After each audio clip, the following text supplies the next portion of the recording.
This program is brought to you by UCKG. Good evening, everyone, and welcome to Last Hit program. I'm going to show you throughout this program what you have to do to transform your life. You who are watching us and you are going through a tough moment, you caught yourself into a cycle of failure, a cycle of addiction. Perhaps you have a family member who is a drug addict or is an addict to something. Not only to drugs, the addiction nowadays are devolving, are developing, and we see nowadays people who are addicted to phone. They can't live their lives without social media. Everywhere they go, they need to have a phone for them to connect to the social media. There are people addicted to pornography, destroying many families, many lives are getting lost because of pornography. There are those who are addicted to gaming. And because of those gamings, even their habits, their attitudes are changing towards others. Perhaps this is happening in your own house. You gave your child a video game thinking that you were doing really well, that you were helping him, he was happy with you, and now you lost your son to the gamings. You don't have your son anymore. Your children are only thinking and wasting their time in gaming, and you don't know what to do anymore. And worse, the reactions that they find in gaming, they are bringing to their behavior nowadays, becoming violent, becoming careless, and you don't know what to do anymore. You are watching us and perhaps you have a family member who is in drugs, in alcohol, or ice, or any other drug that is destroying your marriage, your family, your relationship. Don't worry anymore. Even if you have been told by doctors or people that there is no way out, this disease has no healing, I'm here to tell you and prove to you with testimonies, with people's experience, that it is possible for you to overcome any cycle of addiction in your life. Our prayer lines are open now on 0296029837. If you want to talk to someone about the addiction you have, give us a call, 0296029837. The number will be there on your screen, so you can take a note and give us a call now or later on for us to have a chat. I want to hear your story. Have you ever tried going to rehab? Have you ever tried to go into centers where it was promised you would overcome such addiction and it actually went away for a while but after came back worse? What is your experience? I was speaking to someone recently who has already been to rehabilitation centers for more than 10 times. And the cycle is the same. When the person is there, the person is getting better under other kind of medication, so the person leaves the place, and after a few weeks, there they go. The problem comes back even worse, and they don't know what else to do. You spend already thousands and thousands of dollars in this kind of places, and doctors and psychologists, and the problem is still there. Perhaps that's you. You've spent a lot of money, you've tried so many things, you've said so many times that you would stop this, but you don't find the strength. You are caught into a cycle. That's why we are going to show you that you can overcome this problem. The cycle that you find yourself hooked to is actually a spiritual curse, is a spiritual cycle. Addiction cannot be removed with medicine. There is no proven healing of addiction by the use of any kind of medicine. They use some types of medication to treat, to control, so they replace one drug for another drug. And the person is still being affected by that drug. But when you are delivered from the spirit of addiction, your life gets transformed. Let's watch now stories of people who actually came to the help center. They did their part. They were part of the treatment, no hospitalization, no medicine, no charge. It's free of charge. You just needed to leave your place, come over here, and we are going to treat you and you are going to be free. Watch now the story of people who overcame. My lifestyle before coming to the church was quite a reckless one. I used to go out clubbing every night. I used to lie in bed most of the day. I wasn't working, and I hadn't worked for about 15 years. I didn't have any goals or any ambition in life. I didn't really know where I was going. I wasn't going anywhere. So my addiction started when I was about 13, 14, when I started smoking at school. My friend introduced me to cigarettes, and because I was such a depressed teenager, I just took it on, and we used to spend our dinner money on cigarettes, and we used to go and smoke in the, there was a park near my school.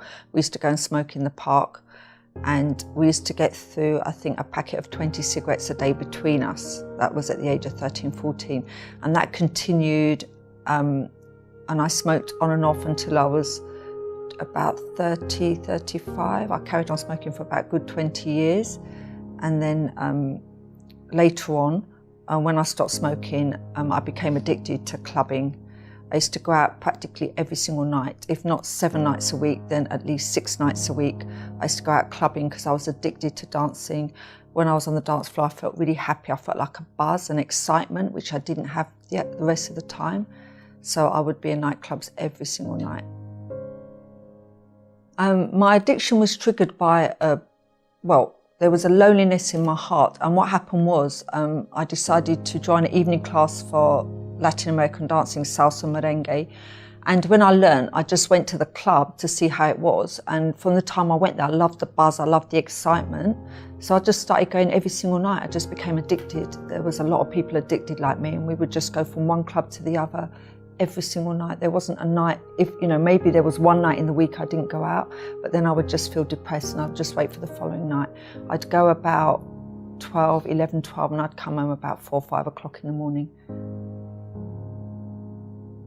My lowest point was when I stood on the edge of King's Cross Underground Station, and I really wanted to jump in the underground because I was just feeling so low, so depressed, because I'd met someone at the nightclub and he'd kind of like ditched me, and I just couldn't carry on. I just didn't know what to do with my life. And it was like, I couldn't get that buzz, that excitement. It was like no matter what I did, I just wanted to kill myself. I didn't want to carry on living anymore. That was really my lowest point. When I came to the help centre, after a few sessions, like in the beginning, I was still going out. I was going to a nightclub. I thought everything was fine. And then one of the advisors said to me that I shouldn't be going to the nightclub. I can't really mix the two. But for me, it was really difficult to stop because that was the life I'd made for myself. I couldn't just stop and, just stop going there. So what I would do, I would come dressed in shorts or a mini skirt, and I'd have a long raincoat over the top. And I'd take part in the service, and then the minute the service ended, on the way home, I'd stop off and I'd go to the clubs in central London. And then in the morning I'd go back home. So I carried on for quite a few months because I didn't have the strength to stop. I couldn't stop because I enjoyed both. I enjoyed coming for the meetings to the church, but I also enjoyed my clubbing and my nightlife outside. So I didn't want to trade one for the other. So I just carried on.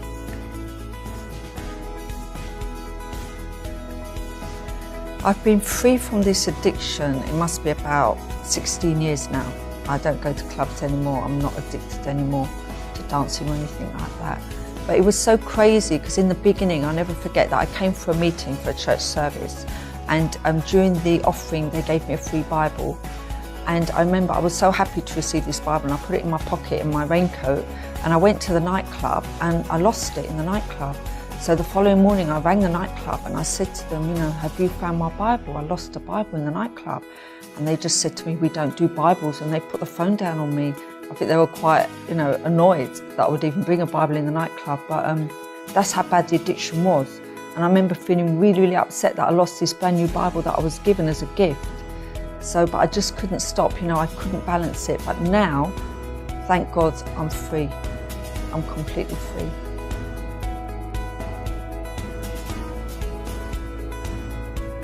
If anyone's in my situation, I would say to them, you can be free from your addiction.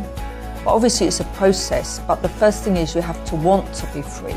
You have to want it in your mind, because when I finally made a decision that I didn't want this way of life, then, obviously I asked God for strength to help me, and He helped me, and I was able to cut the dancing, I was able to cut the smoking, because the smoking I would smoke on and off. I was able to cut everything because God gave me the strength to be able to do what I couldn't do on my own. So, anybody who's in my situation, don't give up on yourself. There is help available. You can be free. You can have a happy life. Because before I wasn't happy, even though I smoked, even though I danced, even though I went clubbing, I was not happy. I was the most miserable person. I would wake up in the morning and I would cry.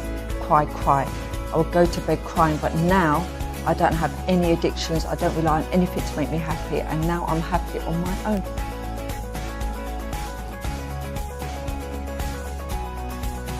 I am Ashken, and that was my story.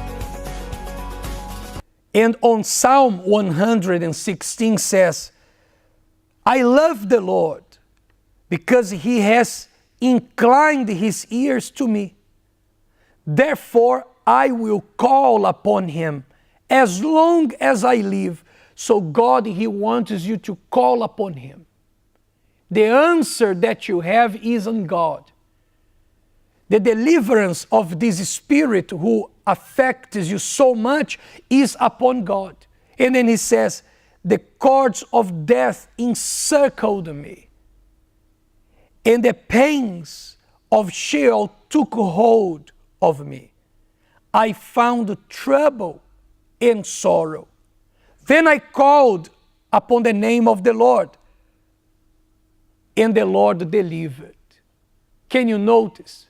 Perhaps that's you. You are encircled with the cords of death. You are trapped into a cycle, and you are struggling to get out. Nobody understands you anymore. Nobody believes you anymore because of these drugs, because of this addiction. Your wife gives no credit to your word anymore. Your children no longer listen to you. Because of this addiction that is uncontrollable for so long, people don't value your word anymore. So you tell them, it's the last time, I will never do this again. They don't believe. They have a problem in believing you because you have promised so many times. You look at yourself, and perhaps the same voice that leads you to that addiction is now trying to convince you that the best way is to end your life. Because you are judged by your family, you are judged by people at work, if you can keep a job. Because perhaps due to this addiction, you keep losing jobs all the time. You think there is people who don't like you, but it's actually you who are harming yourself because of this addiction. People leave you aside, you feel despised, nobody really cares for the way you are anymore. Perhaps you are feeling alone. This addiction is making you to live a life of loneliness, and you don't know what to do anymore. You finally realized that there is a problem with you. It took time. You've lost a lot of things, but you are finally realizing that there is a problem with you. And this is the first step for you to change your life. The first step for you to change your life is for you to realize that you are lost. It's for you to realize that you need help. This is the very first step. So if you are watching me and you are realizing now, I need help. I don't know what else to do. I've tried everything. You are prepared to take the second step. And what is the second step? What is the help I'm going to try to find? Now you can't go wrong anymore. You can't gamble anymore. You can't try anymore. You have to go right. That's why we have the ACT treatment, the addiction cleansing therapy. For you who are tired of committing mistakes, you've tried everything specialists told you, but now you are going to do what faith tells you to do.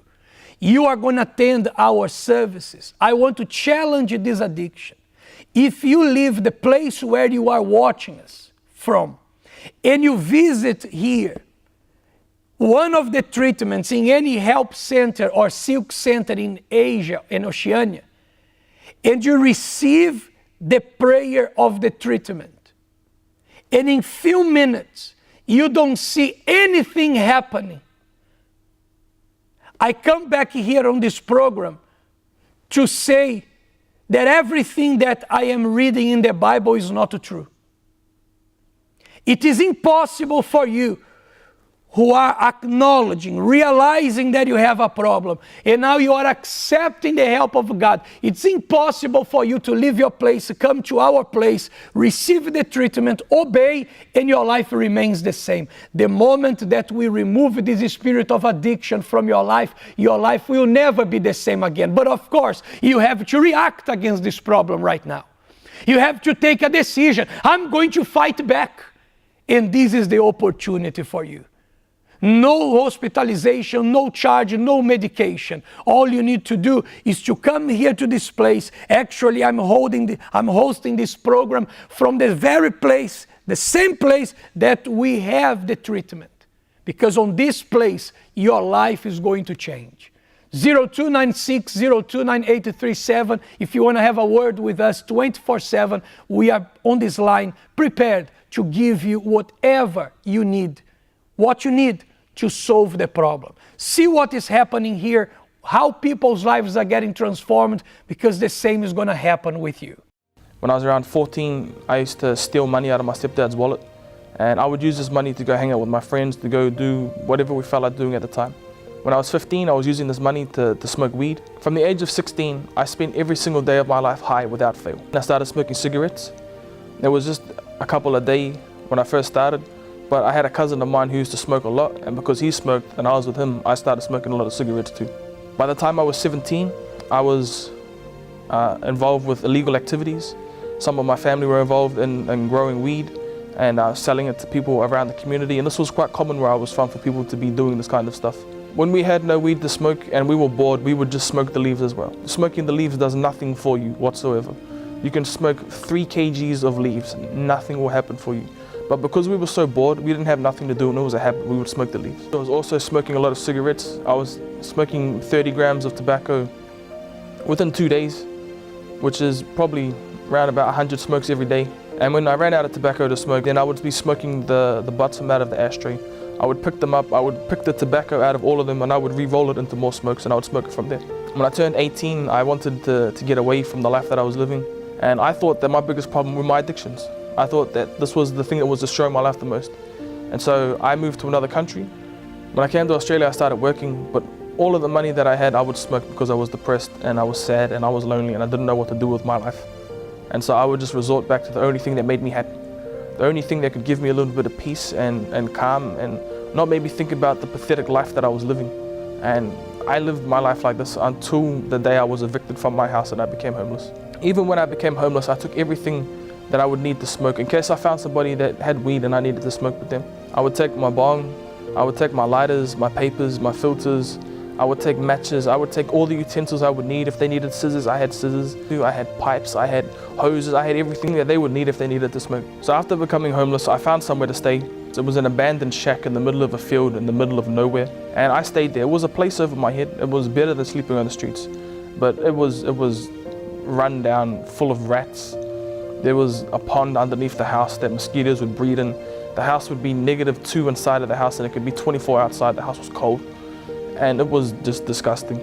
I was still getting little bits of money from certain places, $50 here and there, but I wouldn't use this money for anything profitable.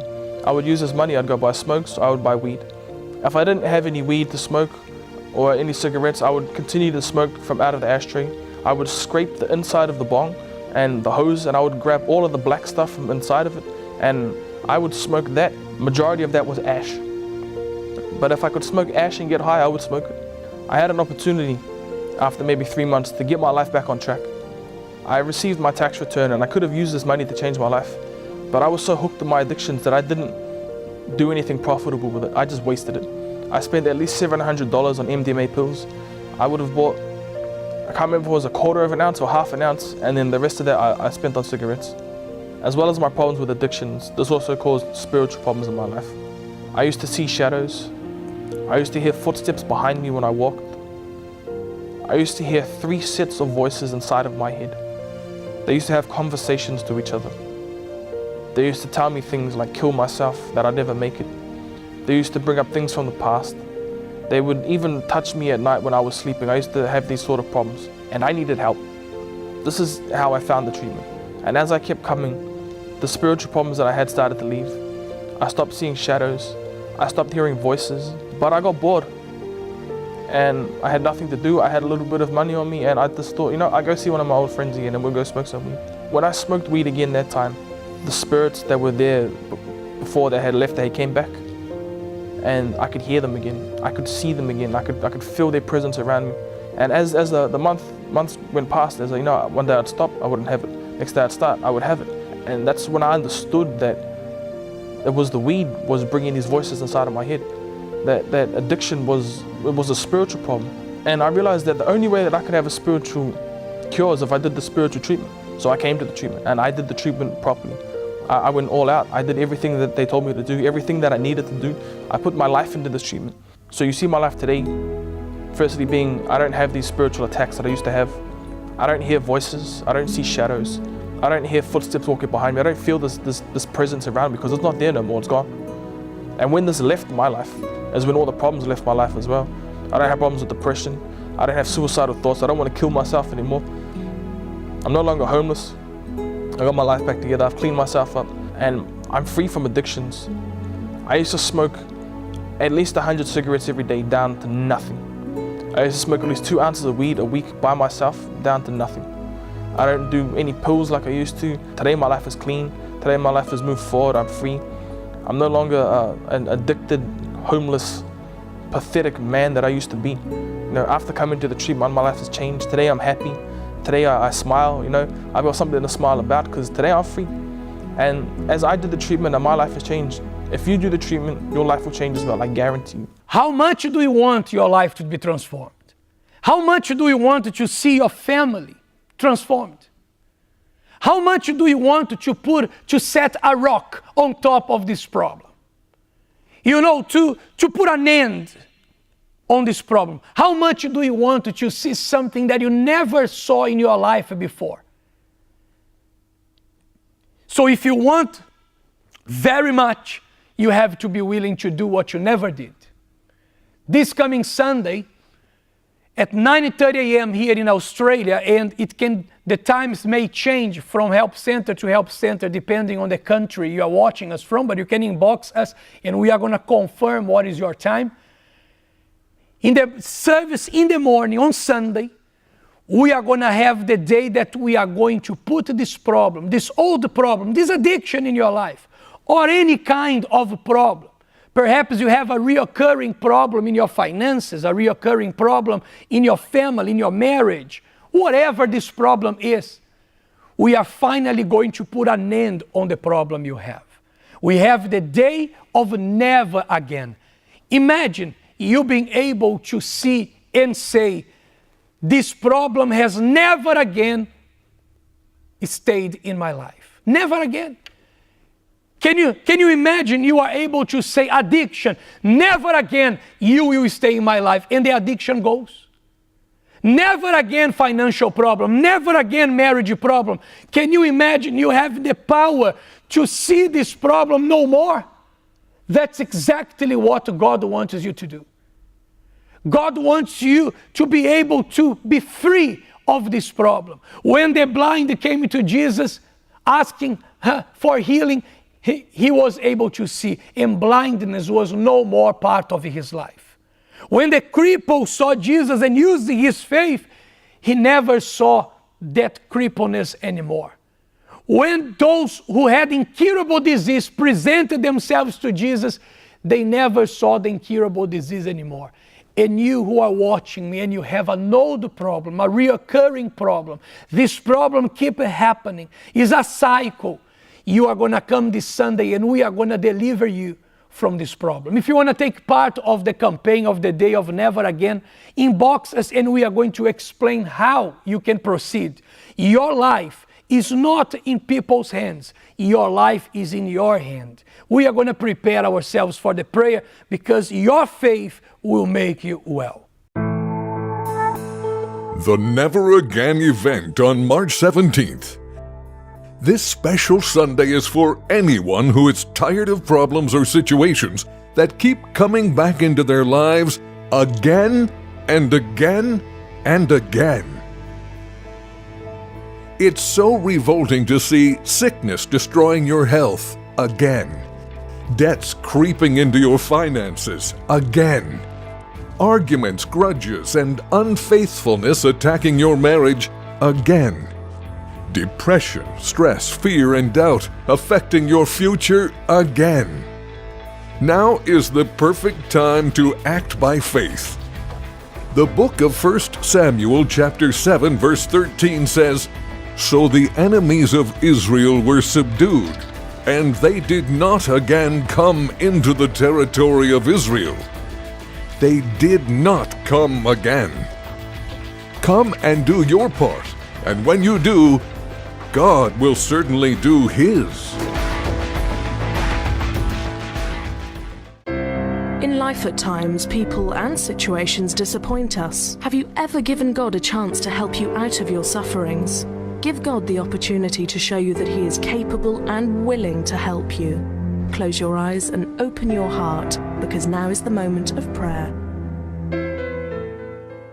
My Lord and Father, in the name of the Lord Jesus Christ, there are people watching and praying with us who have been suffering with reoccurring problems. Problems that are going and returning for many years. These old problems are so bad that perhaps it has already adapted and become part of this person's daily routines. There are people whose problems are so old and they gave up fighting against the problem, and that problem became part of this person's life. This person adapted to the problem. There are people, my God, who are watching us, and we speak about life's transformation, and they struggle to believe because in their mind they've tried so much already. But you are the God of impossible. And if this person is watching this program right now, it's because you are giving this person another chance to have the power of the living God manifested in them. So consecrate this water, my God. Every drop of this water, and those who are going to drink now after this prayer, let your power enter their lives and bring clarity of mind, bring deliverance, bring healing, bring your power. Let this person be empowered by you. Lord, I consecrate in the name of Jesus every drop of this element, and I declare that miracles are going to happen as this person drinks this water. So by faith, you who believe, drink the water of blessings right now. And receive now the power of God, the strength of God. You are tired of words, so you need the power. Receive God's power and be free. In Jesus' name. Well, my dear friend, we are going to come this Sunday to put an end in all the problems that are reoccurring in your life for such a long time. So don't give up. Don't accept this problem as part of your life. We humans, we adapt to things too fast. Don't adapt to problems anymore. If what is happening in your life doesn't match the will of God, so don't accept it. It's time for your life to be new. And you have the power to make this change.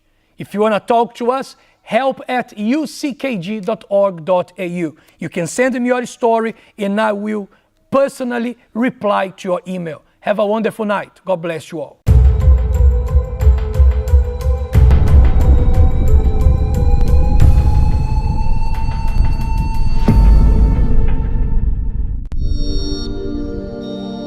This program is brought to you by UCKG.